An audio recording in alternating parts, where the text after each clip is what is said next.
Hello students, आज के lecture में हम स्क्वायर रूट आइडेंटिटीज के टॉपिक के बेसिस पर ये एग्जांपल नंबर 16 को सॉल्व करने वाले हैं। दोस्तों, ये बहुत ही इंटरेस्टिंग एग्जांपल है। देखिए, सिंप्लीफाई द फॉलोइंग एक्सप्रेशंस। हमें नीचे कुछ टोटल 4 एक्सप्रेशंस गिवन है। हमें इन सबको इन आइडेंटिटीज की मदद से सिंप्लीफाई करना है। दोस्तों, ये टास्क बहुत ही इजी और इंपॉर्टेंट है, क्योंकि इसकी मदद से हमें पता चलेगा कि किस तरीके से एक एक्सप्रेशन में हम ये आइडेंटिफाई करते हैं कि यहाँ पे कौन सी आइडेंटिटी यूज होगी, और फिर उसको सही तरीके से अप्लाई करके हम कैसे एक एक्सप्रेशन को सिंप्लीफाई करते हैं। काफी इंटरेस्टिंग प्रोसेस है। देखिए, यहां पे पहला हमारे पास टर्म है 5 प्लस अंडर रूट 7 और फिर दूसरे ब्रैकेट में 2 प्लस अंडर रूट 5।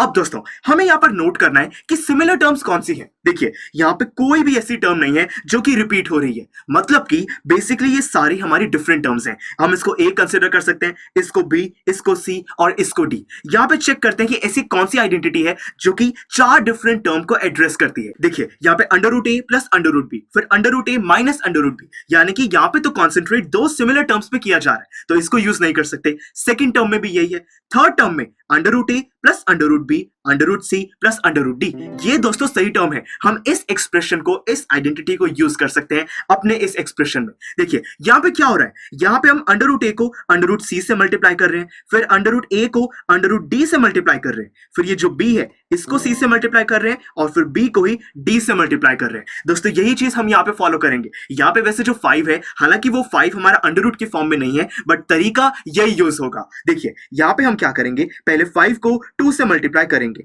ये बन जाएगा 5 मल्टीप्लाइड बाई 2, हमारा फर्स्ट एक्सप्रेशन। फिर हमें इसको ऐड करना है। अब हम 5 को अंडर रूट 5 से मल्टीप्लाई करेंगे, यानी कि 5 अंडर रूट 5।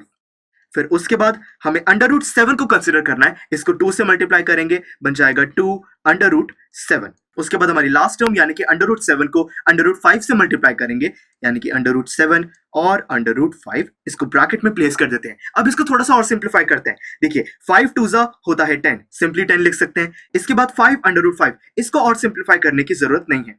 उसके बाद हमारे पास आया है 2 अंडर रूट 7, ये भी बिल्कुल सही है। और फिर ये अंडर रूट 7 अंडर रूट 5, हम इनको कंबाइन कर सकते हैं। मैं इसको एक ही अंडर रूट में प्लेस करके इनको मल्टीप्लाई कर सकता हूं, यानी कि 7 5 जा 35, मैं यहाँ पे 35 लिख सकता हूं। और देखिए, ये बिल्कुल सही एक्सप्रेशन है। हमने इस पूरी टर्म को सिंप्लीफाई कर दिया, ये बिल्कुल सही है। अब सेकंड की बात करते हैं। इसको एनालाइज कीजिए। यहाँ पे 5 प्लस अंडर रूट 5 और यहाँ पे है 5 माइनस अंडर रूट 5, यानी कि यहाँ पे जो दो टर्म्स हैं, इधर भी यही दो टर्म्स को यूज किया गया है, बस पहले हम ऐड कर रहे थे और फिर बाद में सबट्रैक्ट कर रहे हैं। और दोस्तों, यहाँ पे अंडर रूट में सिर्फ एक ही टर्म है इन दोनों में से। तो देखिए, ऐसी कौन सी आइडेंटिटी है, ये पहली दो आइडेंटिटीज है। पहली आइडेंटिटी में ये दोनों टर्म्स हमारी अंडर रूट की हैं, तो इसको कंसीडर नहीं करेंगे। सेकंड आइडेंटिटी बिल्कुल सही है। देखिए, a plus under root B, यहाँ पे भी था 5 प्लस अंडर रूट 5, बिल्कुल सही है। सेकंड हमारी टर्म है a minus under root B, और यहाँ पे भी हम ऐसा ही कुछ कर रहे हैं। तो दोस्तों, यहाँ पे हमारा रिजल्ट है a स्क्वायर माइनस बी, यानी कि जो फर्स्ट टर्म है उसका स्क्वायर और माइनस अंडर रूट में जो टर्म है, सिंपली हमें वो टर्म लिखनी है। तो देखिए, हम पहले 5 के स्क्वायर को कंसिडर करेंगे यहाँ पे, और ये हम इसमें माइनस करने वाले हैं सिर्फ b को, यानी कि ये सिर्फ 5 को। तो स्टूडेंट्स, 5 का स्क्वायर यानी कि 5 मल्टीप्लाइड बाय 5, और हम सबट्रैक्ट कर रहे हैं इसमें से वापस 5। तो देखिए, 5 5 जा होता है 25 माइनस 5, हमारे पास आंसर आ जाएगा 20, जो कि बिल्कुल सही है। 20 इस पूरे एक्सप्रेशन को यहाँ पे रिप्रेजेंट करता है, ये बिल्कुल सही आंसर है। अब दोस्तों, थर्ड पार्ट देखिए। यहाँ पे हमारे पास under root 3 plus under root 7 और इसका होल स्क्वायर, यानी कि दो टर्म्स हैं जिनको ऐड किया जा रहा है, और फिर उसका होल स्क्वायर। देखिए, फोर्थ आइडेंटिटी हमने यहाँ पे स्टडी करी थी, under root A plus under root B और इसका होल स्क्वायर। आंसर आता है हमारे पास a plus 2 under root A B और फिर b। बहुत ही ईजी है। ये जो फर्स्ट टर्म है, हमने इसका स्क्वायर किया और आंसर मिला a, सेकंड टर्म का स्क्वायर किया, आंसर मिला b, फिर इन दोनों को मल्टीप्लाई करके इसका डबल कर दिया, आंसर आया 2 अंडर रूट ए बी। हम यहाँ पे भी यही परफॉर्म करेंगे। फर्स्ट टर्म का स्क्वायर यानी कि ये हो जाएगा अंडर रूट 3 का स्क्वायर, उसके बाद इन दोनों को मल्टीप्लाई करना है और इसको डबल करना है, यानी कि 2 अंडर रूट 3 और फिर अंडर रूट 7, और प्लस ये जो सेकंड टर्म है इसका स्क्वायर, यानी कि अंडर रूट 7 और इसका स्क्वायर।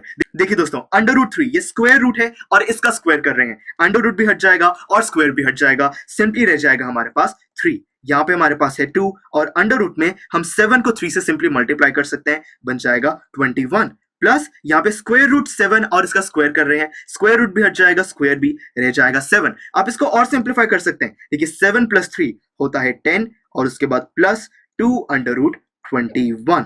तो हमने इस पूरे एक्सप्रेशन को और सिंप्लीफाई कर दिया है, हमारा यहाँ पे फाइनल आंसर आ चुका है। अब दोस्तों लास्ट पार्ट है, देखिए √11 माइनस √7 और उसके बाद √11 प्लस √7, यानी कि दो अंडर रूट की टर्म्स हैं जो कि दोबारा रिपीट हो रही हैं, पहले सब्ट्रैक्ट कर रहे थे बाद में ऐड कर रहे हैं, एक ही बात है। दोस्तों देखिए ये जो फर्स्ट हमारा एक्सप्रेशन था इसमें हमने ये किया, दो अंडर रूट की टर्म है उनको ऐड किया और सब्ट्रैक्ट किया और आंसर आया सिंपली a माइनस बी, यानी कि देखिए यहाँ पे फर्स्ट टर्म थी हमारी 11, तो यानी कि हम यहाँ पे लिख सकते हैं सिंपली 11 माइनस सेकेंड टर्म थी 7, तो ये हमारे पास आंसर आ जाएगा यहाँ पे 4। दोस्तों कितनी सिंपली हमने इसको सॉल्व किया, इसको दोबारा ध्यान से समझिए। यहाँ पे था √a प्लस √b, यहाँ पे √a माइनस √b, हमने यहाँ पे a और b को कंसिडर किया, इसके अंडर रूट को रिमूव कर दिया, ये हमारी आइडेंटिटी थी। हमने इसको पिछले लेक्चर में डिराइव भी किया था और हमारा आंसर आया था सिंपली a माइनस बी, और हमने यहाँ पे भी यही किया है, हमारा a यानी कि 11, b यानी कि 7, 11 माइनस 7 आंसर आ गया 4, और ये बिल्कुल सही है।